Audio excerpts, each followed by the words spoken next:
Jihad in Islam can be spiritual or physical. The spiritual jihad is striving to be a better Muslim. But also there is a physical part of jihad that you cannot take it away from Islam. Jihad in Islam means struggle. That's what the literal meaning of the word, struggle. But what the West doesn't understand is that the hadith, the compilation of the traditions of the Prophet Muhammad of Islam, there's almost about 100 hadiths regarding jihad. And if you look at every single one of them has the sword, war, or a military effort. And in the end of the expedition, jihad expedition, he said, now I resort to the jihad within, the jihad that is within, the self-struggle. And as a matter of fact, I had this dialogue with an Islamist one time. He says, Walid, come on, tell the West that jihad means struggle. I said, yes, it does mean self-struggle. You're right.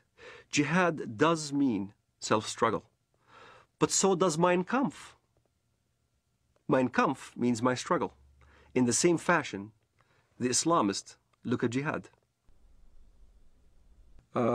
It is a very dangerous element of the Islamic teaching because this instant gratification through martyrdom is an attractive concept.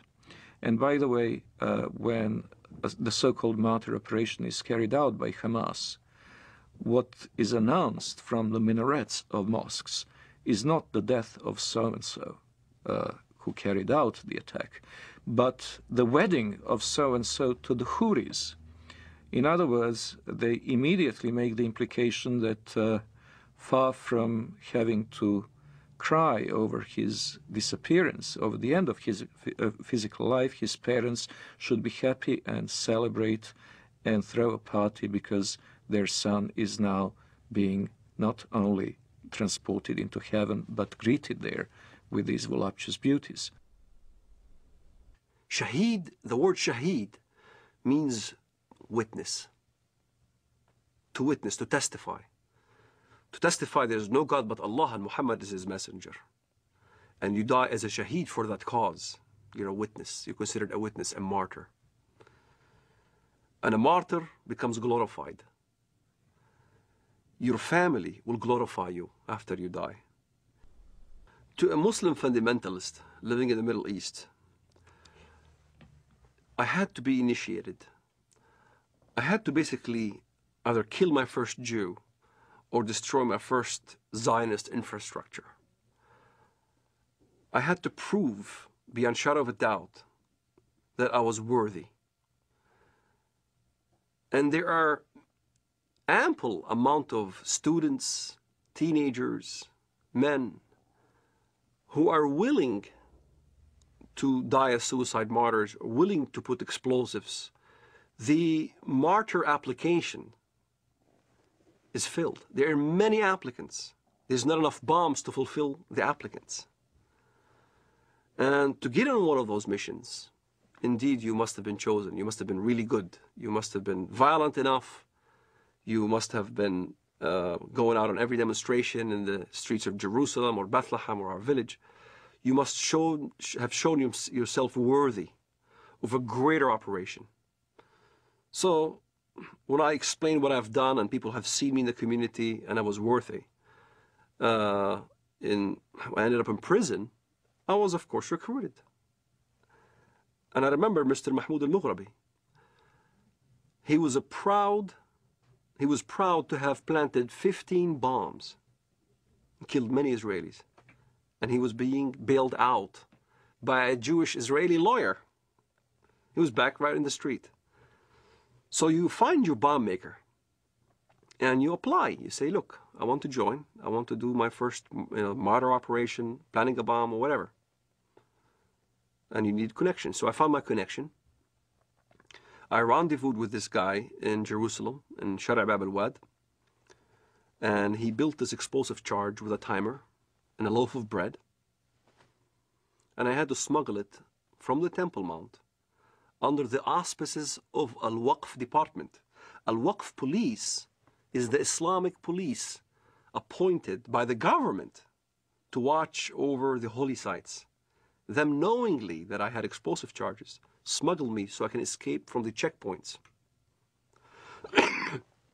And there, I carried my explosive charge from Jerusalem to Bank Laumi Israel in Bethlehem. I was supposed to put the explosive charge at 6 p.m. exactly. I was supposed to have this explosive charge in my hands at 6 p.m. exactly. 5 to 6, I saw some Arab children running around, and I didn't want to kill any Arabs. So I decided to place the explosive charge on the roof. I tossed it on the roof. At 6 p.m. it went off, and there was this big explosion. I looked behind me, I see this thick black smoke coming out of the building, and I started running. That's the moment I first got a glimpse of the reality of killing. I thought people have died. And I remember I didn't sleep for 3 days, constantly worried that I've killed somebody. Even terrorists have a reality check that you kill or you're about to die.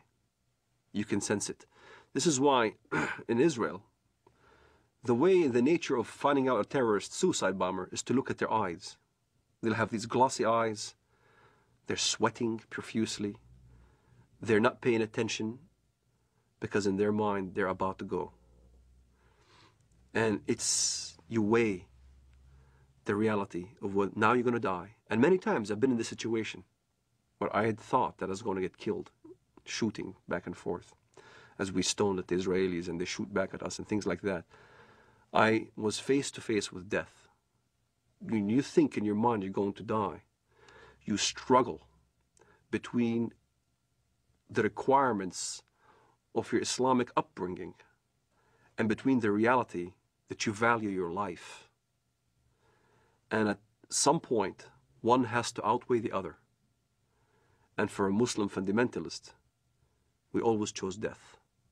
We always chose the suicide. My cousin died on his way to Ben Yehuda Street, and he got killed. He died. I had people, relatives die, and fighting the Israelis. And as I look at it now, I think, what a waste. What a waste of life.